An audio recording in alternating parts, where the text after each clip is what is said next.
So the context was I was at Stanford, and the dean asked me to speak to the MBA students. And in it, what I was talking about was, the question was, you know, what do you think the long-term effects of social media in general are? And unfortunately, what happened was, I think it's easy to characterize what I said just as a Facebook-specific thing, because I worked there and I was a key part of growing it. The reality of what I was... Explain what you said at the time. So what I said was, I think the tools that have been created today are starting to erode the social fabric of how society works. And what I meant by that is the following thing. Today we live in a world now where it is easy to confuse truth and popularity. And you can use money to amplify whatever you believe and get people to believe that what is popular is now truthful, and what is not popular may not be truthful. You know, Joe and I, for example, we've been on the other side of climate for a long time, right? And the reality is now I can take money and I can use that through all of these social media systems that exist to hundreds of millions of people, and I can convince all of Joe's friends and everybody like him of my opinion in very subtle and small ways. And he can do the same to me. We can do that about vaccines. We can do that about gay rights. We can do that about bathroom laws. We can do that about Roy Moore.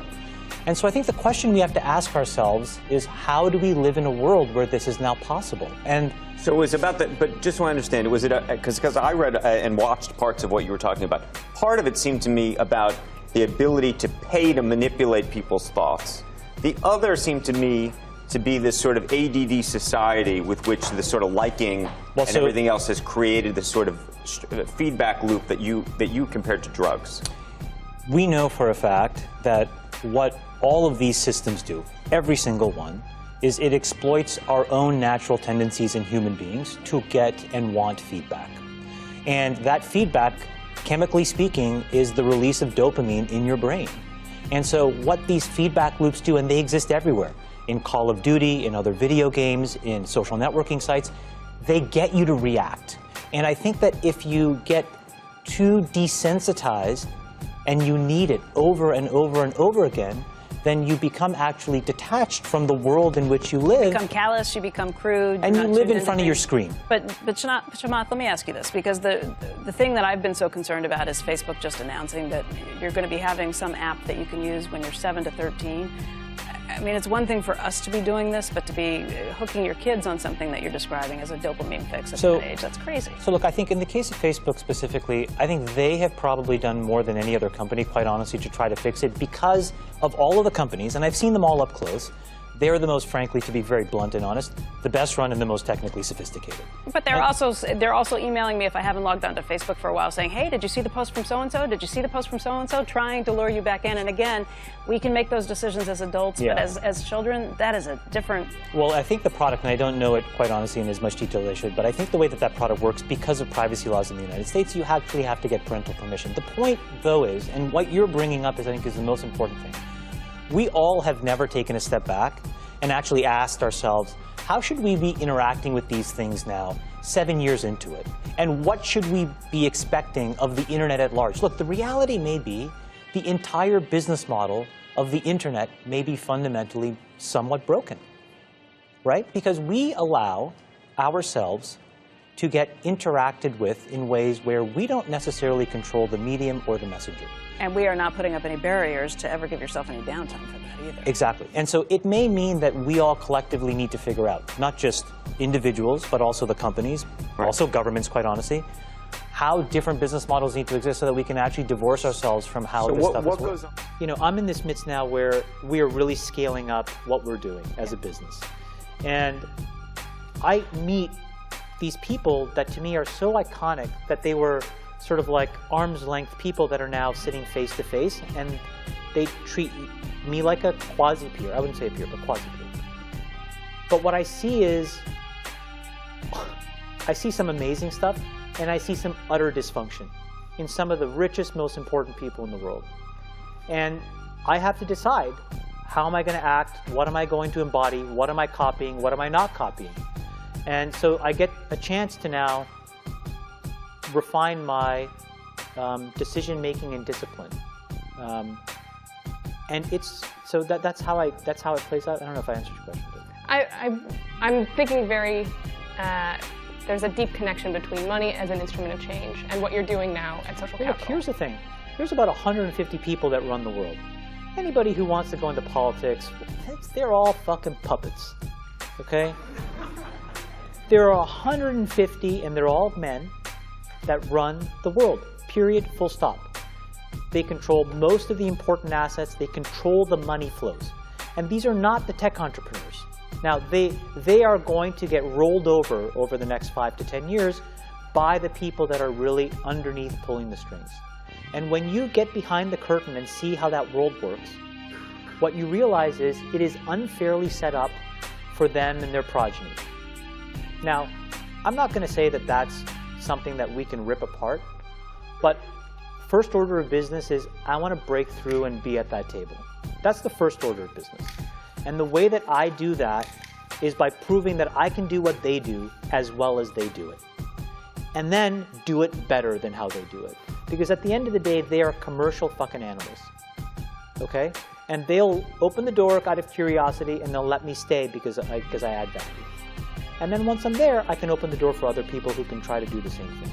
So my entire goal now is to be in a position to aggregate enough of the capital of the world to then reallocate it against my worldview. And I'm not saying my worldview is the best or right, but it is mine.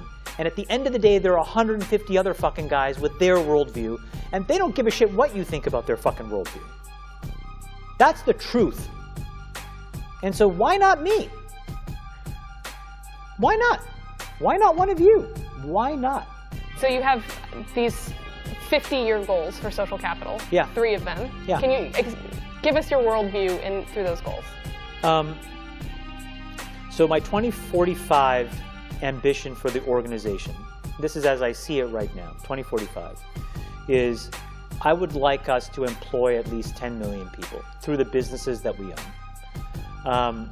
I would like our businesses to positively affect at least 1/4 of the world's population.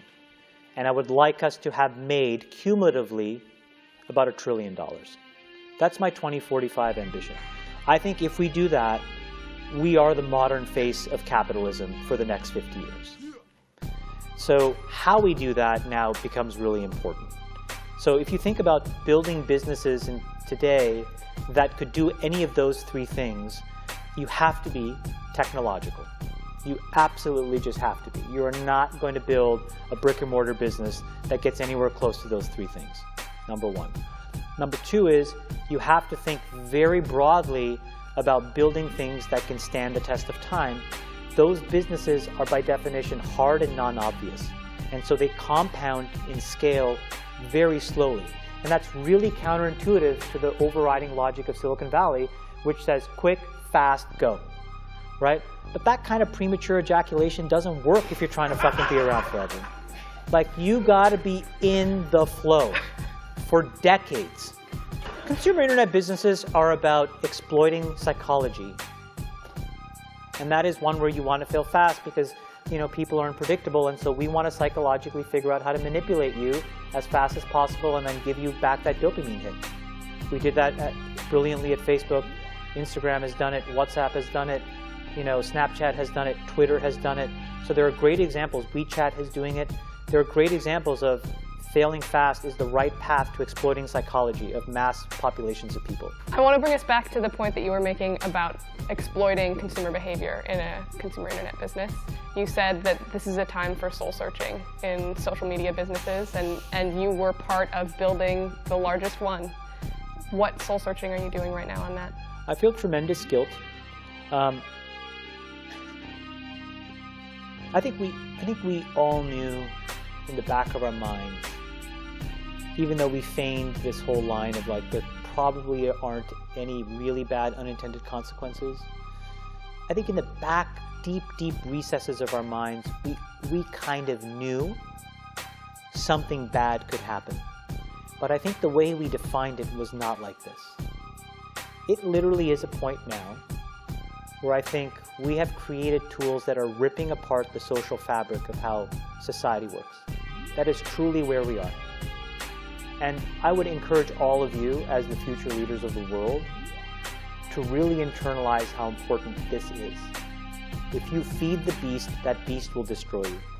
The short-term dopamine-driven feedback loops that we have created are destroying how society works. It is eroding the core foundations of how people behave by and between each other. And I don't have a good solution. My solution is I just don't use these tools anymore. I haven't for years. It's created huge tension with my friends, huge tensions in my social circles. If you look at my Facebook feed, I've posted maybe 2 times in 7 years. 3 times, 5 times. It's less than 10. And it's weird. I guess I kind of just innately didn't want to get programmed.